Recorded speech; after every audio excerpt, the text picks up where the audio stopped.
নমস্কাৰ পোনপ্ৰথমতে আপোনাক CSC বন্ধুসকলক স্বাগতম জনাইছোঁ আৰু আপোনালোকে যদি ফাৰ্মাৰ ৰেজিষ্ট্ৰেশ্যন কৰোঁতে কিবা সুবিধা পাইছে মই আপোনালোকক এইবিলাক স্ক্ৰীনশ্বটবিলাক আপোনালোকক লেপটপত দেখুৱাই আছোঁ। এইবিলাক মই আগতে ৰেজিষ্ট্ৰেশ্যন কৰা মানে আজি কৰিছোঁ মই 14 জানুৱাৰীত। যদি আপোনালোকে কিবা অসুবিধা পাইছে যদিহে আপোনাৰ ইৰৰো দেখায় বা লাষ্টত আপোনাৰ OTP-টো দিয়াত অসুবিধা পায়, OTP-টো নাহে কিছুমানৰ 0 ইৰ'ৰ দেখায় এনেকুৱা আপোনালোকৰ প্ৰব্লেম চলি থাকে। মই এতিয়া আপোনাক এটা দেখাই আছোঁ কৰাই পেলাই। প্ৰথম ফাৰ্মাৰজনৰ আধাৰ নম্বৰটো মাৰি দিছোঁ আৰু এইটো মই আগতে ছেভ কৰি থোৱা দিয়া আছিল। আপোনালোকে ছেভ কৰি থৈ দিব, নম্বৰটো ভেৰিফিকেশ্যন কৰিব, আধাৰ নম্বৰটো OTP পেলাই আগতে আৰু মোবাইল নম্বৰটো ভেৰিফিকেশ্যন কৰি থৈ দিব। তাৰপিছত নামটো আহিব আপোনাৰ অট'মেটিক আহি যাব, কাষ্ট আপোনালোকে চিলেক্ট কৰি দিব।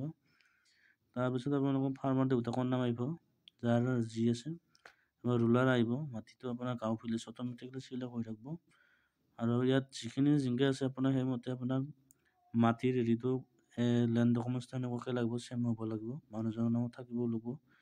দেখা পাইছে আপোনালোকে কামৰূপ এই আছাম কামৰূপ পলাশবাৰী যে আপোনাৰ য'ত মাটিটো য'ত হয় চাইকুল অফিচতো দিব আৰু মানুহজনৰ নামটো এনেকৈ থাকিব লাগিব।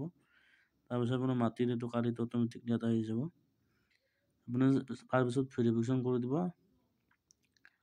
তাৰপিছত আপোনালোকে লেখা আছে আপোনাৰ যদি ৰেচন কাৰ্ডটো দিব বিচাৰিলে দিব পাৰে, নিদিলে নাই। তাৰপিছত আপুনি ক্লিক কৰি দিব তিনিটা, ছেভ অপশ্যন কৰি দিব, ইয়াত আপুনি OTP পঠাই দিব। ডাইৰেক্ট আহি গৈছে আপোনালোকে। তাৰপিছত আধাৰ নম্বৰ মাৰিছোঁ মই, গেট OTP পঠাই দিছোঁ। আপোনালোকে যদি পাৰে আধাৰ কাৰ্ডৰ লগত লিংক থকা মোবাইলটো আপোনাৰ লগত ৰাখক আৰু যদিহে আপোনাৰ দূৰত থাকে আপুনি কল কৰি ল'ব লাগিব। মই এনেকৈ কল কৰি লৈছোঁ, গতিকে চাৰ্ভাৰটো প্ৰায় কম ডাউন চলি থাকে, কিন্তু মোৰ বৰ্তমান এতিয়া ঠিকেই আছে আজিৰ দিনটোত আৰু মই কৰি আছোঁ কামখিনি। এনেকৈ ফোন কৰিব ল'ব লগা হৈ আছে। ঠিক আছে, আপোনালোকক OTP-টো দেখাই দিলোঁ মই, চাওক ছাবমিট কৰি দিছোঁ। আপোনাৰ যদি আগৰ কিবা আধাৰৰ OTP আপোনাৰ থাকে ডিলিট কৰি দিব, একে হয়তো খংতে আপোনাৰ ভুল হৈছে, নতুনকৈ আকৌ মাৰি দিব যিটো আহে। মই ইয়াত ক্লিক কৰি আছোঁ এতিয়া আধাৰৰ OTP।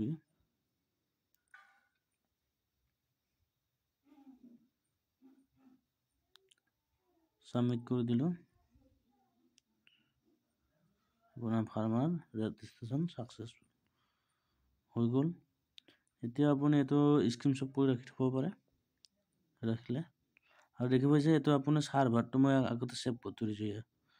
এক চাইডত মই লিংক কৰি থৈ দিছোঁ, দেখিছেনে আপোনালোকে? এয়া এইটো আধাৰৰ OTP যায় লাষ্টত, এইটো মই আপুনি এক চাইডত ৰাখি থৈ দিব লাগে, আপোনালোকে ৰাখি থৈ দিব, তেতিয়া আপোনাৰ প্ৰব্লেমবোৰ নাহে। ইয়াত মই স্ক্ৰীনশ্বট কৰিবলৈ আপুনি ইয়াত ৰাখি থৈ দিম, ফাৰ্মাৰজনৰ নাম দি দিম আৰু লাগিলে আপোনালোকে প্ৰিণ্ট কৰি ল'ব পাৰে। আৰু ৰেজিষ্ট্ৰেশ্যন নম্বৰটো মোক লাগিব যিহেতুকে, সেইটো কাৰণে মই হোৱাটছএপত এইবিলাক ৰাখি থৈ দিম, আপোনালোকেও ৰাখি থৈ দিব নামটো লিখি পেলাই, কাৰণ ৰেজিষ্ট্ৰেশ্যন নম্বৰটো বহুত লম্বা দীঘলীয়া হৈছে। এনেকৈ ৰাখি থৈ দিছোঁ মই। আপুনি চাব, আপুনি আকৌ ইয়াত ৰেজিষ্ট্ৰেশ্যনৰ লিষ্টটো চাওক, আজি 14 জানুৱাৰীত চাওক, এইবিলাক 14 জানুৱাৰী গোটেই অকল 14 জানুৱাৰী দেখিবলৈ পাইছে। ফাৰ্মাৰটো ৰেজিষ্ট্ৰেশ্যন হৈ গ'ল, এতিয়া আপোনাৰ পেণ্ডিং লিষ্টত আছে চাওক। সেয়া মই এতিয়ালৈকে বৰ্তমান আকৌ মই প্ৰব্লেম পোৱা নাই। প্ৰিয় কৃষক, প্ৰধানমন্ত্ৰী ফচল বীমা যোজনাৰ অধীনত আপোনাৰ ফচল সুৰক্ষিত কৰক। অনিশ্চিত বিপদৰ পৰা আপোনাৰ জীৱিকা সুৰক্ষিত কৰিবলৈ পঞ্জীয়নৰ শেষ তাৰিখৰ আগতে নামভৰ্তি কৰক। অধিক তথ্যৰ বাবে 14447 নম্বৰত কল কৰক বা আমাৰ হোৱাটছএপ নম্বৰ 7065514447 ব্যৱহাৰ কৰক। www.pmfby.gov.in-তো ভিজিট কৰিব পাৰে।